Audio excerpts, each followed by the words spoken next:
Hi friends, welcome to legal study centre. So இன்னைக்கு என்ன TNPSC update கொடுத்துருக்காங்கன்னு பார்க்கலாம். நம்ம எக்ஸாமோட டைம் வந்து கொடுத்துருக்காங்க. ஓகேங்களா?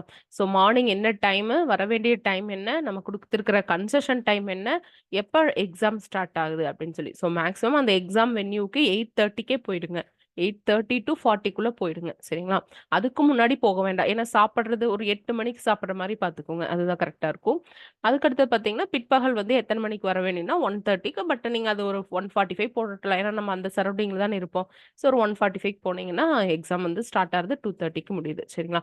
ஸோ அதனால இந்த குறிப்பிட்ட டைமுக்கு முன்பாகவே தேர்வு கூடத்துக்குள்ள இருக்கணும்னு சொல்லியிருக்காங்க. இந்த சலுகை நேரத்துக்கு அப்புறம் யாராவது வந்தீங்க அப்படின்னா தேர்வறைக்குள்ள நுழைய அனுமதி இல்லை அப்படிங்கிற ஒரு இன்ஸ்ட்ரக்ஷனும் கொடுத்துட்டு நெக்ஸ்ட் வந்து ஒரு வீடியோ இன்ஸ்ட்ரக்ஷன் வந்து நமக்கு கொடுத்துருக்காங்க ஃப்ரெண்ட்ஸ். இங்க பாருங்க. குறியீடுகள் செய்வதோ சேதப்படுத்தவோ 8 இலக்க கட்டத்தில் மிக கவனமா கட்டத்துல ஷேட் பண்ணணும். ஒரு குறிப்பிட்ட கேள்விக்கு விட தெரியலனா இ என்ற வட்டத்தை அவசியம் ஷேட் பண்ணணும். காலத்தில் ஏயில் உள்ள ஸோ இந்த மாதிரி வந்து உங்களுக்கு இன்ஸ்ட்ரக்ஷன் வீடியோஸ் வந்து அஃபீஷியலாக டிஎன்பிஎஸ்சி கொடுத்துருக்காங்க. அது வந்து நான் உங்களுக்கு டிஸ்கிரிப்ஷனில் போடுறேன். அதை ஒன்ஸ் நீங்கள் பார்த்துருங்க. ஓகேவா? நாளைக்கு ஒன்ஸ் வந்து பார்த்துருங்க. சரியா? ஸோ இப்போவே பார்த்துட்டீங்கனாலும் ஓகே தான். அது வந்து நான் இன்ஸ்ட்ரக்ஷன் லிங்க் அப்படின்னு சொல்லிட்டு கீழே டிஸ்கிரிப்ஷனில் போடுறேன். அதை ஒன்ஸ் நீங்கள் பார்த்துருங்க. அண்ட் ஆல்சோ அனதர் திங் என்ன அப்படின்னா இன்விஜிலேட்டர்ஸ்க்கு கூட என்னென்ன கைட்லைன்ஸ் கொடுத்துருக்காங்க. அதாவது நம்ம எக்ஸாம் எழுதுகிற சென்டர் வந்து கரெக்டாக வெளிச்சமாக இருக்கணும், கரெக்டாக காற்று ஃபேன் அரேஞ்ச்மெண்ட்ஸ் எல்லாம் கரெக்டாக இருக்கான்னு சொல்லி பார்த்துக்கணும். நெக்ஸ்ட் அந்த ஸ்கூல்லோ அல்லது காலேஜோட சரௌண்டிங்ஸ்லேயே ஏதாவது பொதுக்கூட்டம் இந்த மாதிரி ஏதாவது நடக்காத மாதிரி செக் பண்ணிக்க சொல்லியிருக்கிறாங்க. ஏன்னா அந்த நாய்ஸ் பொல்யூட் ஆகும் இல்லையா, அதுக்காக அவங்க சொல்லியிருக்காங்க. ஸோ நிறைய இன்ஸ்ட்ரக்ஷன் வந்து இது இன்விஜிலேட்டர்ஸ்க்கு கொடுத்துருக்காங்க.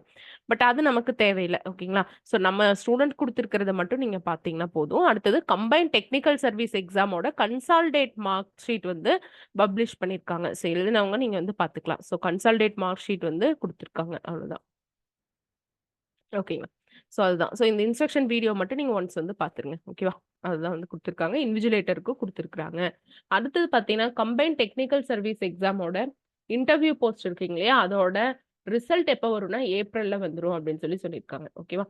அந்த செலக்ஷன் ப்ராசஸ் ரிகார்டிங் எல்லாம் நீங்க வந்து வெப்சைட்ல பார்த்துக்கலாம் அப்படின்னு சொல்லியிருக்காங்க. ஸோ டென்டேட்டிவ் மந்த்னு அவங்களே போட்டு கொடுத்துருக்காங்க ஃப்ரெண்ட்ஸ். அவ்வளோதான். இன்னைக்கு வந்து இவ்வளோதான் அப்டேட்ஸ். நெக்ஸ்ட் வந்து பாத்தீங்கன்னா ஆல்ரெடி குரூப் 4ல சில பர்டிகுலர் போஸ்டிங்கெல்லாம் வந்து முடிஞ்சிச்சுன்னு சொல்லியிருக்காங்க இல்லையா, இந்த கேட்டகரிக்கெல்லாம் வந்து வேகன்சி முடிஞ்சதுன்னு சொல்லியிருந்தாங்க. அது ஆல்ரெடி போட்டது தான். ஓகேங்களா? அதேதான். ஸோ இப்போதைக்கு இந்த குரூப் 2 டைம் தான். நல்லா படிச்சுட்டு இருப்பீங்கன்னு நினைக்கிறேன். நாளைக்கு மட்டும் ஒரே நாள் தான் இருக்குது. மேக்ஸிமம் ஒரு 4 ஆர் 5 ஹார்ஸ் மட்டும் படிச்சுட்டு மீதி ஹார்ஸ் வந்து ரெஸ்ட் எடுங்க. ஏன்னா நல்ல ரெஸ்ட் தேவை உங்க மைண்டுக்கு. ஓகேங்களா? சும்மா ட்ரிக்ஸ் மட்டும் பார்த்துட்டு இயர்ஸ் இந்த மாதிரி ஆக்ட், அதுக்கப்புறம் ஆர்டிகல்ஸ் இந்த மாதிரி படிச்சுட்டு தமிழ் எலிஜிபிலிட்டிக்கான ஒரு லெட்டர் ஃபார்மேட் மட்டும் தமிழ் எலிஜிபிலிட்டிக்கு ஒரு 1 ஹவர் மட்டும் டைம் ஒதுக்கிடுங்க நாளைக்கு. சரி, ஒரு 5 கொடுத்துருக்க 5 டாபிக்ல ஒரு 2 திருக்குறள் படிச்சிருங்க. அதுக்கப்புறம் லெட்டர் ஃபார்மேட் மட்டும் பார்த்துருங்க. வேற ஏதோ அதிகமா தமிழ் எலிஜிபிலிட்டிக்கு டைம் ஒதுக்க வேண்டாம் நாளைக்கு. சரிங்களா? 1 ஹவர்ல பார்த்தீங்கன்னா போதும். 40 மார்க் எடுக்கிறது ரொம்ப ஈஸியான விஷயம் தான். சரிங்களா? சரி, அதே மாதிரி இன்னைக்கும் நேரத்துல தூங்கிடுங்க, நாளைக்கும் நேரத்துல தூங்கிடுங்க. ஓகே. Thank you friends.